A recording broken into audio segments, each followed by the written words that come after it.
అందరికీ నమస్తే అండి. ఉప ముఖ్యమంత్రి పవన్ కళ్యాణ్ గారు నిన్న బెంగళూరు వెళ్ళారు.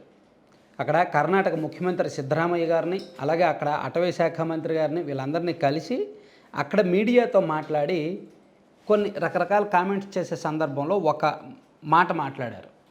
అది ఇప్పుడు బాగా సోషల్ మీడియాలో వైరల్ అవుతోంది. దాన్ని రకరకాల వ్యక్తులు ఎవరికి తగ్గట్టు వాళ్ళు దాన్ని వాడుకుంటున్నారు.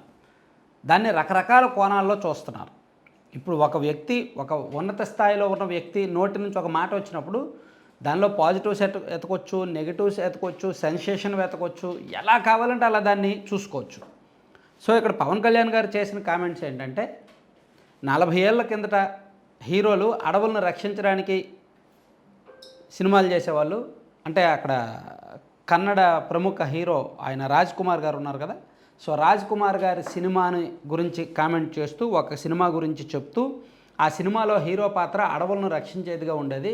కానీ ఇప్పుడు హీరోలు మాత్రం అడవులను ధ్వంసం చేసి ఎర్రచందనం స్మగ్లింగ్ చేసే పాత్రలను చేస్తున్నారు. అంటే ఎర్రచందనం అదే మాట వాడలేదు, కానీ స్మగ్లింగ్ చేసే పాత్రలు చేస్తున్నారు అనేటట్టు చెప్పారు. సో ప్యూర్లీ ఇప్పుడు స్మగ్లింగ్ చేసే పాత్ర అనేసరికి అది నేరుగా వచ్చి అల్లు అర్జున్ సినిమా పుష్పకే తగులుతుంది కదా. దీనిలో మనం వేరేగా వెతకాల్సిన పని ఏమీ లేదు. ఇందులో కోడిగుడ్డు మీద ఏకలు పేకాల్సిన పని కూడా ఏమీ లేదు. చాలా ప్యూర్గా ఆయన నోటి నుంచి వచ్చిన మాట ద్వారా మనం అర్థం చేసుకుంటే, ఇంకా ప్రముఖ సినిమాలు చాలా ఉన్నాయి, అనేక సినిమాలు ఉన్నాయి. కానీ ఇప్పుడు ట్రెండింగ్లో ఉన్న సినిమా, అడవులను నాశనం చేసి స్మగ్లింగ్ చేస్తున్న సినిమా, ట్రెండింగ్లో ఉన్న సినిమా పుష్ప మాత్రమే. సో అందుకని పవన్ కళ్యాణ్ గారు ఈ సినిమాను ఉద్దేశించి కామెంట్ చేశారేమో అని అందరూ అనుకుంటారు. కానీ పవన్ కళ్యాణ్ గారు ఆ స్థాయిలో ఉంటూ, ఆ స్థానంలో ఉంటూ కావాలని కాంట్రవర్షియల్ కామెంట్స్ చేసే ఉద్దేశం ఆయనకు ఉండదు. అంటే ఆయన కామెంట్స్లో మనం దురుద్దేశాన్ని చూడక్కర్లా. ఆయన కామెంట్స్లో మనం వేరే నెగిటివిటీని కానీ, లేదా సంచలనాన్ని కానీ, వేరే దేన్ని చూడక్కర్లా. కేవలం ఆయన ఒక సందేశం ఇవ్వాలనుకున్నారు.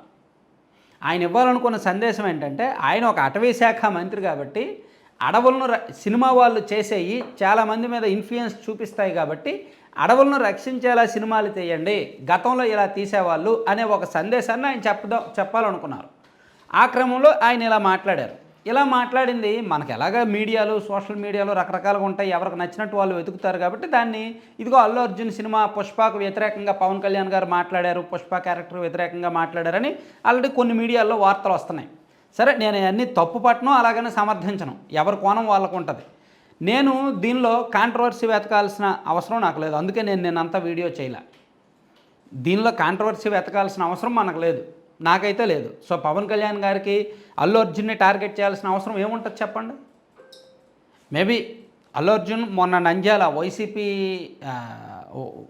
ఎన్నికలకు ముందు నంద్యాల వైసీపీ అభ్యర్థికి మద్దతు పలికారు, వచ్చారు. ఎందుకంటే అతను వ్యక్తిగత ఫ్రెండ్షిప్ అది. ఆ కోణంలో అతను వచ్చారు, మద్దతు పలికారు, ఆ తర్వాత సైలెంట్ అయిపోయారు. ఈవెన్ కొత్త ప్రభుత్వం వచ్చిన తర్వాత ఆయన ట్వీట్ కూడా చేసినట్టున్నారు అభినందిస్తూ. సో ఇక్కడ అల్లు అర్జున్ గారిలో కూడా రాజకీయ కోణం కంటే వ్యక్తిగతంగా ఆయన ఫ్రెండ్ కాబట్టి వచ్చి సపోర్ట్ చేశాడు.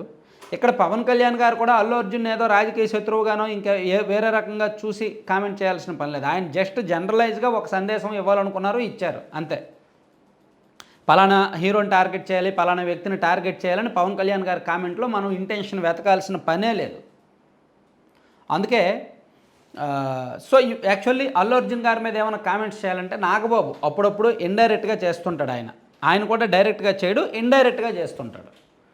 ఓన్లీ మెగా ఫ్యామిలీలో ఇటువంటి కాంట్రవర్షియల్ కామెంట్స్ ఏమైనా చేయాలన్నా, ఎవరినైనా టార్గెట్ చేయాలన్నా, ఎవరితో అయినా గట్టిగా పెట్టుకోవాలన్నా, ఎవరికైనా గట్టిగా పెట్టాలన్నా నాగబాబు గారు చేస్తారేమో తప్ప చిరంజీవి గారు, పవన్ కళ్యాణ్ గారు ఎవరి జోలికి వెళ్ళే టైపు, ఇటువంటి కాంట్రవర్సీస్ చేసే టైప్ కాదు. కాబట్టి ఆయన కామెంట్స్లో ఎటువంటి దురుద్దేశాన్ని, సెన్సేషన్స్ని వెతకాల్సిన పని లేదు. నేనైతే కేవలం ఆయన ఒక అటవీ శాఖ మంత్రిగా ఉంటూ బాధ్యతాయుతమైన సందేశాన్ని ఇవ్వాలనుకున్నారు, ఇచ్చారు అని మాత్రమే చూస్తాను. పుష్ప సినిమాని టార్గెట్ చేశారు అని కొన్ని మీడియాల్లో వచ్చాయి, ఈవెన్ టీడీపీ మీడియాల్లో కూడా వచ్చాయి. సో అటువంటి మనం వెతికి పనిగట్టుకొని మనం ఎంత ప్రచారం కల్పిస్తే అంత ప్రచారం ఉంటుంది. మనం ఏ కోణంలో చూస్తే ఆ కోణంలో చెప్పొచ్చు. ఇటువంటి అంటే సంచలనాలు అరుదుగా దొరుకుతాయి. ఆ సంచలనాలు దొరికినప్పుడు దాన్ని పీకి పీకి పీకి ఇష్టం వచ్చినట్టు ఎవరికి నచ్చినట్టు వాళ్ళు చెప్తారనమాట. సో అంత చేయాల్సిన అవసరం లేదనేది నా ఉద్దేశం. ఈ కామెంట్స్ని అంత వైరల్గా అంత సంచలనంగా చూడాల్సిన అవసరం లేదనేది నా ఉద్దేశం. Thank you.